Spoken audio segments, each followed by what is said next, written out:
7वां अध्याय ज्ञान व विज्ञान युग। इस अध्याय में अपने स्वयं के प्रेम की महत्ता बतलाई गई है, जो सहज ढंग से उस सर्वव्यापी ईश्वर तक पहुंचने का हमारे जीवन के अनेक पहलू हैं। प्रत्येक पहलू गीता के अनुसार पोषित होता है, नहीं तो एक पहलू विकसित होगा, दूसरा अनदेखा रह जाएगा।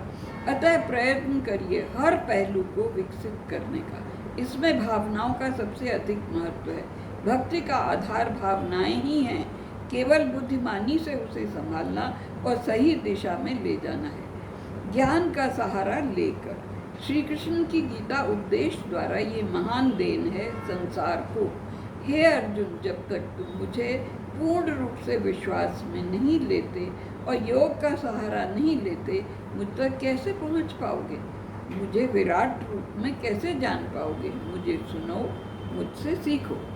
कुछ लोग धर्म में असहनशील व रूढ़िवादी होते हैं। वो धर्म लीक पीटते रहते हैं और उसे ही सही मानते हैं, क्योंकि भारत में विभिन्न धर्म में परमात्मा को पाने के मार्ग बहुत है। हम सबका आदर करते हैं। ऋग्वेद के काल से हम ऐसा करते चले आए हैं। सत्य एक है, विभिन्न उपायों से बतलाया गया है।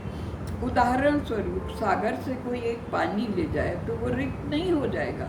सब उसमें से पानी ले जाएं, तभी भी वो भरा रहेगा। श्री कृष्ण कहते हैं, मैं तुम्हें अनुभव द्वारा संपूर्ण ज्ञान दूंगा, जिससे फिर जानने योग्य कुछ शेष नहीं रह जाए। मैं तुम्हें विज्ञान द्वारा ज्ञान सिखलाता हूँ। हे अर्जुन, विज्ञान संपूर्ण ज्ञान है परमात्मा का, और ज्ञान केवल जानकारी है। अतः ज्ञानी एक एक सीढ़ी पीछे छोड़ता हुआ छत पर पहुंचता है, जिससे कुछ जानने को शेष न रह जाए। पर वैज्ञानिक ब्रह्मांड को और पास से देखता व खोजता है। वो जानता है कि सीढ़ियां व छत एक ही सामग्री से बनी हुई है। एक मनुष्य अधिक समय तक छत पर नहीं ठहर सकता, वो फिर नीचे आता ही है।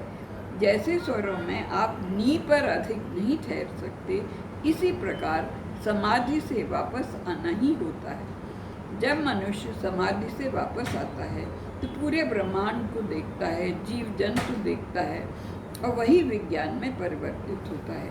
खोज होती रहती है और देशों के दार्शनिक भारत के उपनिषदों से ज्ञान बटोर कर कहते हैं, जीवन के प्रत्येक पहलू का सम्मिश्रण ही जीवन दर्शन है। सच्चा दर्शन जीवन के सत्यम पहलू पर टिका है।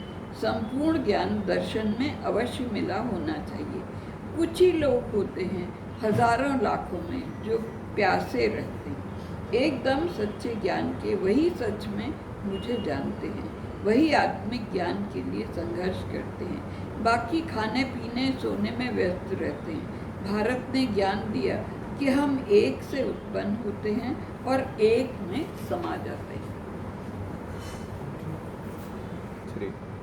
ब्रह्म ही एक है और सजीव है। बहुत लोग प्रयत्न करते हैं पर पाते कुछ ही हैं। आत्मिक ज्ञान में आरंभ में बहुत होते हैं, पर अपनी क्षमता, योग्यता, रफ्तार के कारण कुछ ही वहाँ पहुँच पाते हैं। प्रत्येक व्यक्ति ऊंचाइयों तक पहुँच सकता है, क्योंकि योग्य ईश्वर ने सबको बनाया।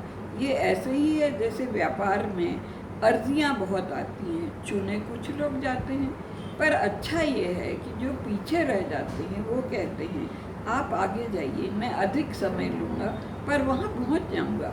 ऐसी शांति मन में लाना आवश्यक है। वेदांत कहता है, विश्वास रखो, केवल विश्वास रखो, हर एक वहाँ तक पहुँच सकता है। केवल अपना सोच सही रखना है। श्री कृष्ण कहते हैं, सत्य को दो भागों में बांटा जा सकता है।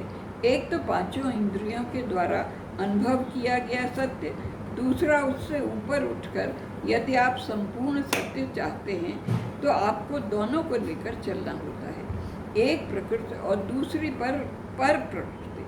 और देशों में केवल धर्म में प्रकृति से परे की बातें होती हैं, पर विज्ञान में वो उन्हें नहीं मानते।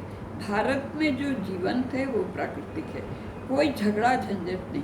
सहजता से अंदर या बाहर जो हो रहा है वो प्राकृतिक है। पर हमारे यहाँ शारीरिक चेतना में श्रेष्ठता, इंद्रिय श्रेष्ठता तथा शेष मित्र बुद्धि वाले हो सकते हैं, कोई अचरज नहीं।